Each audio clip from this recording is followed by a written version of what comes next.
Fala pessoal, sejam muito bem-vindos ao nosso terceiro vídeo da nossa série de vídeos que falam como você vai atuar no Tribunal do Júri mesmo começando do zero, mesmo sem nenhuma experiência.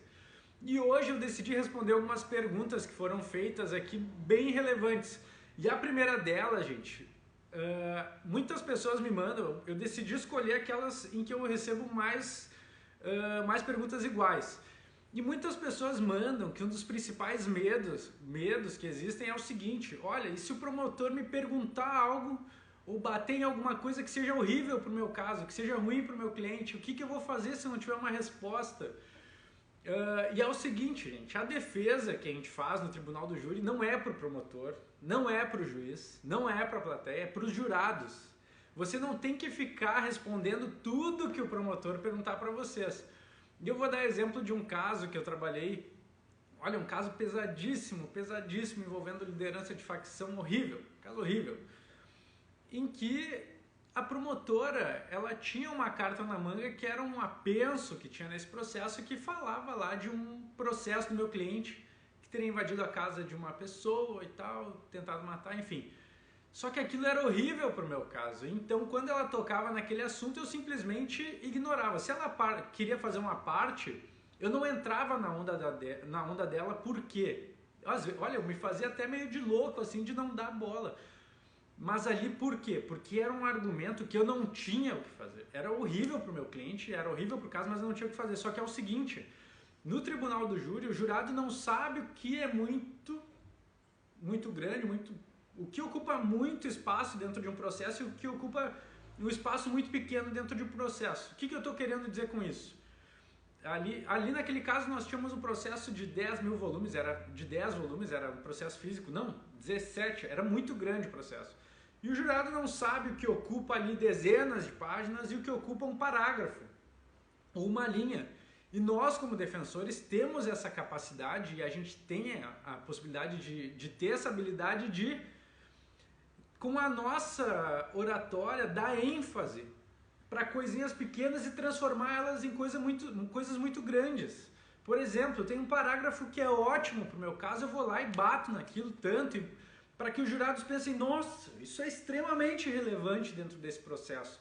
Mesmo aquilo às vezes sendo uma frase num boletim de ocorrência, eu dou ênfase a ponto deles entenderem que aquilo é extremamente relevante, eu crio essa relevância. E da mesma maneira acontece quando eu faço o oposto. O Ministério Público trabalhou algo que me incomodou e eu ignorei porque dentro daquele emaranhado de questões aquilo lá era insignificante. Eu agi como se aquilo não fosse nada. E até porque, se o Ministério Público joga essa isca e eu mordo, os jurados vão perceber também que aquilo é ruim para mim, que aquilo me abalou, que aquilo ali que eu não tenho como sair daquilo. E o Ministério Público, promotor, por óbvio, vai se aproveitar disso e vai começar a bater mais ainda. Nesse júri, ela não conseguia desenvolver nem os apartes dela nesse sentido, porque a gente não dava brecha, eu não entrava naquela onda. E claro, tem advogados que chegam a virar as costas, eu muitas vezes vou lá para a bancada, deixo o promotor falando sozinho e volto da onde eu parei, simplesmente seguindo a seguinte linha: olha, o senhor fez a parte, ok, agora eu vou continuar falando, porque o senhor já teve seu tempo de trabalho, agora eu vou fazer o meu. Então eu não vou ficar parando toda hora para entrar nesses raciocínios que não condizem aqui com o que eu preciso passar para os jurados. E a defesa é para eles, eu não preciso explicar nada para o promotor.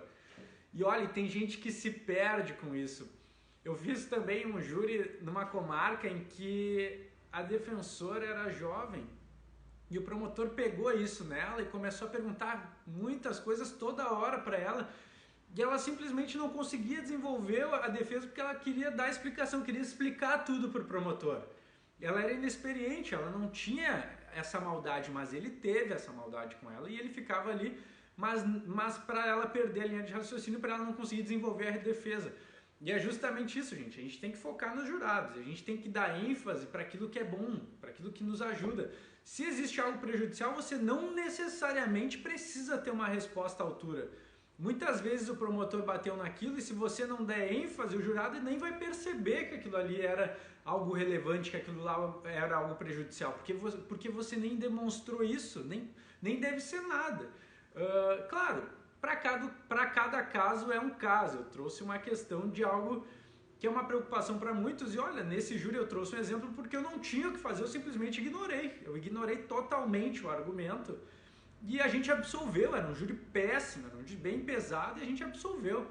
Ou seja, dá para ter bons resultados e não ser a pessoa que vai ter a respostinha na ponta da língua o tempo todo.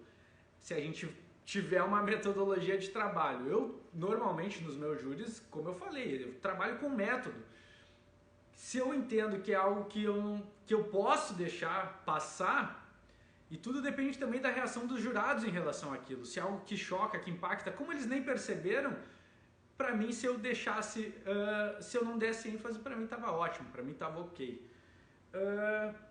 E também me perguntaram sobre perícia, prova técnica, perícia, como trabalhar com a prova técnica.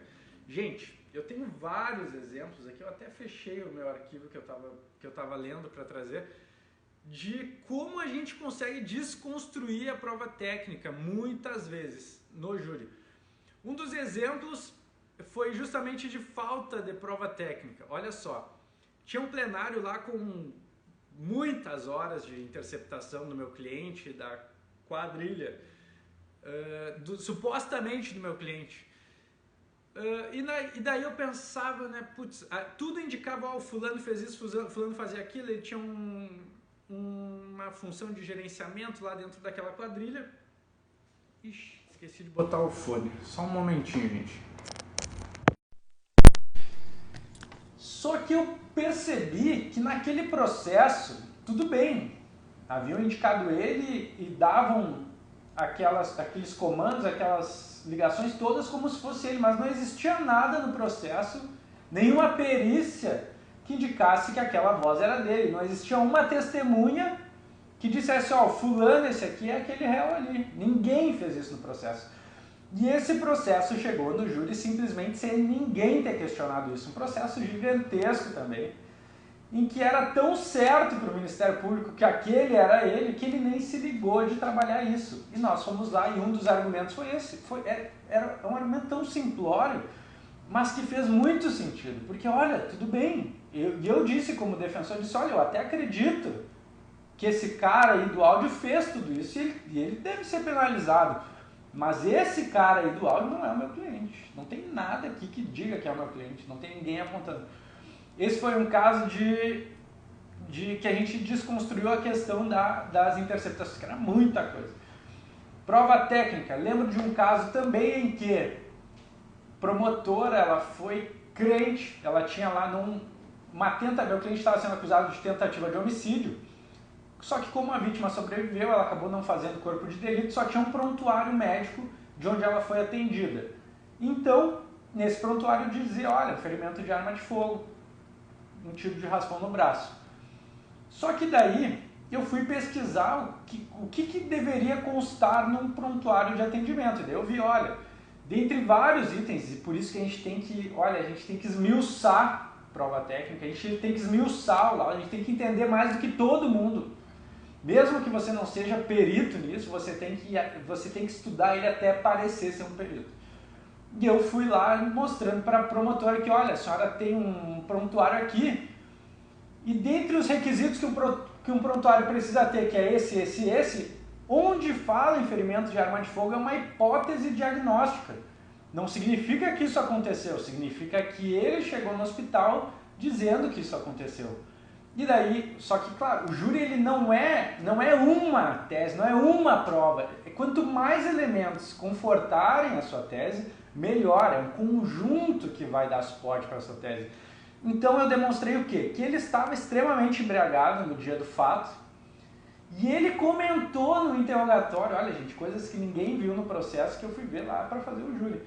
Comentou no interrogatório que a esposa dele, quando ele chegou em casa, ela nem foi para o processo, que ela comentou que ele não tinha tomado tiro nenhum, que aquilo lá ele tinha caído de bêbado e cortado o braço.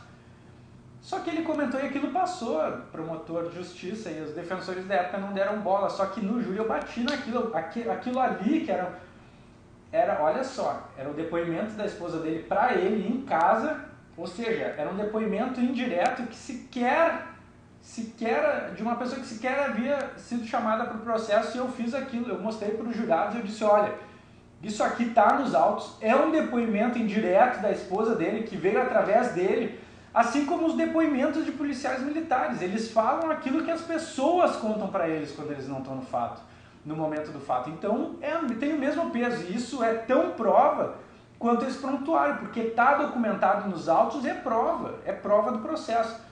Eu demonstrei a fragilidade desse prontuário, que aquilo era uma hipótese diagnóstica, que não tinha como ele chegar no hospital achando que tinha tomado um tiro no braço e falar que estava com dor de cabeça, que tinha caído Ou seja, o médico, quem atendeu, ia colocar a hipótese diagnóstica, ferimento de arma de fogo. E assim eu fui desconstruindo, e a promotora, que achou que o júri estava ganho, tanto que ela disse, doutor, o senhor está querendo dizer que a prova técnica não vale. E eu falei, não, doutora, eu estou mostrando que ela não, eu estou demonstrando, não estou querendo dizer, eu estou mostrando que ela não pode ter esse peso que a senhora está querendo dar. E eu nem culpo a vítima, porque na percepção dela, que estava embriagada, ela acreditava que tinha tomado um disparo de arma de fogo. E eu não posso culpar o enfermeiro que atendeu ela, porque quando a vítima chegou, o enfermeiro olhou, se ela disse que tomou um disparo de arma de fogo, se ela tem um ferimento que pode ser, vou colocar na hipótese diagnóstica.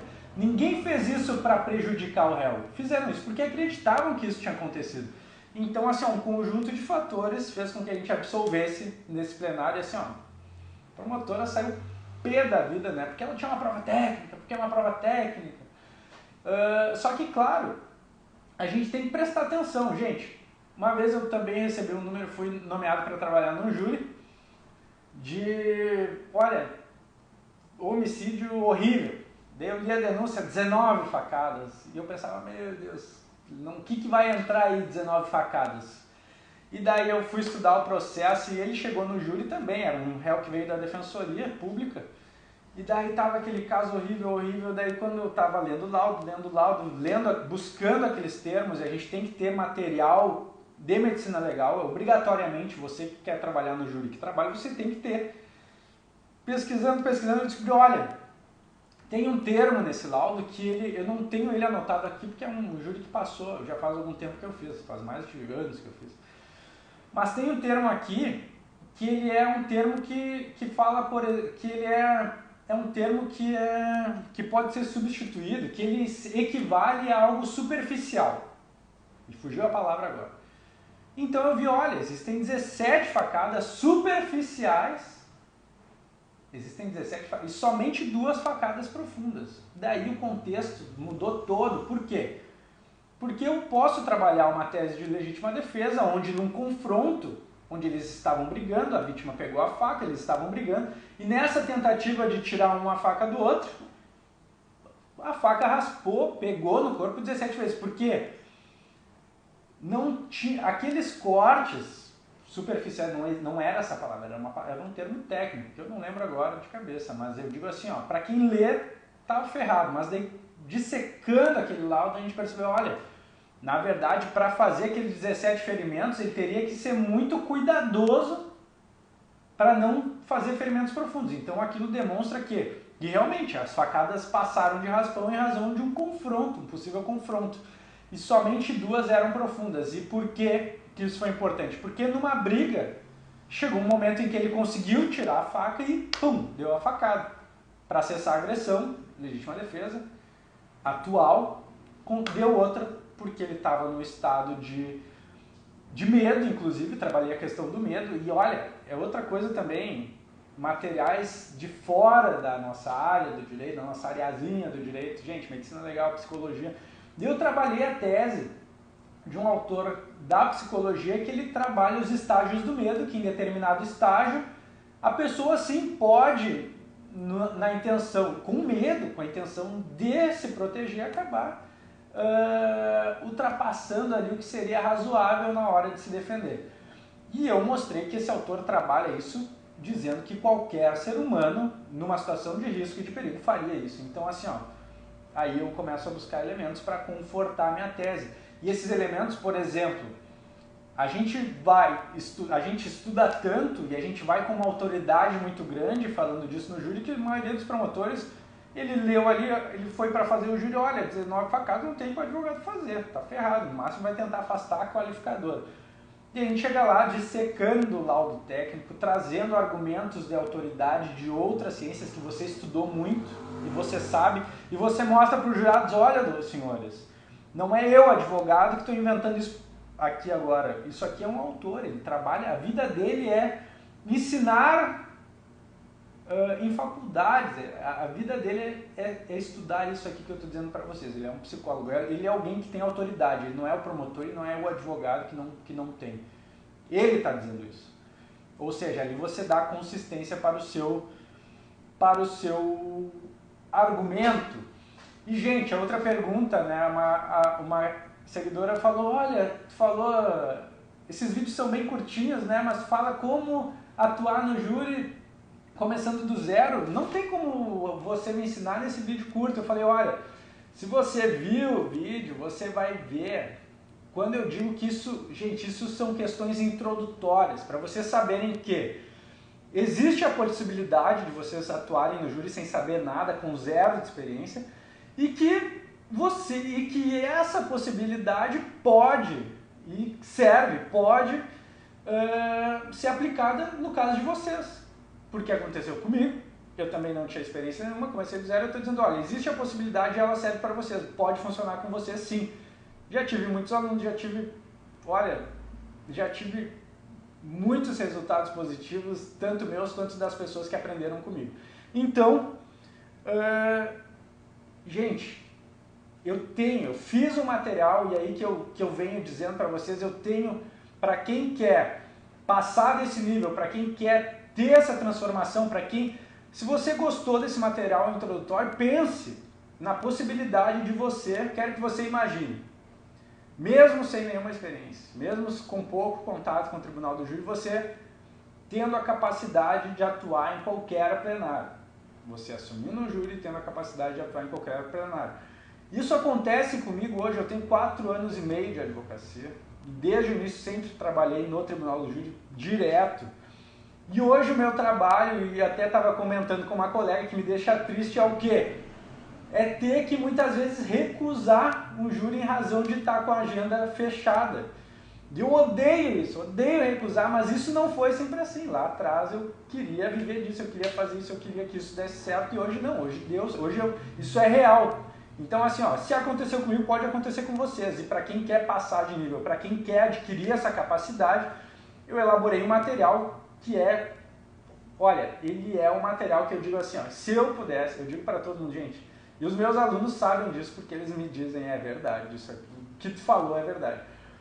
Se eu pudesse voltar no tempo e me entregar, olha, Felipe, para tudo que tu está fazendo agora, essas palestras que tu vai, seminário que tu vai para aprender júri, não leva nada de útil para trabalhar, ó, faz esse curso aqui, e aqui tem um método que tu vai aplicar em todos os plenários, é o que eu faço em todos os plenários, e tu vai atingir o resultado que tu quer. E é isso, gente, para quem, olha, eu tenho certeza que é olha, com convicção, eu recebo todos os dias mensagens. Se vocês verem, eu tenho destaque dos meus alunos falando dos resultados e como isso impactou na vida deles. E a turma ela vai abrir, gente, amanhã oficialmente vai abrir a nossa primeira turma de 2021. Amanhã vai abrir a primeira turma de 2021, onde vocês vão ter o meu método desde o estudo do caso, desde o contato com o cliente, preparação do réu interrogatório, trabalho com perícia, a parte, saudação, material de apoio e um bônus e um bônus que são aulas de teses defensivas para vocês usarem em plenário.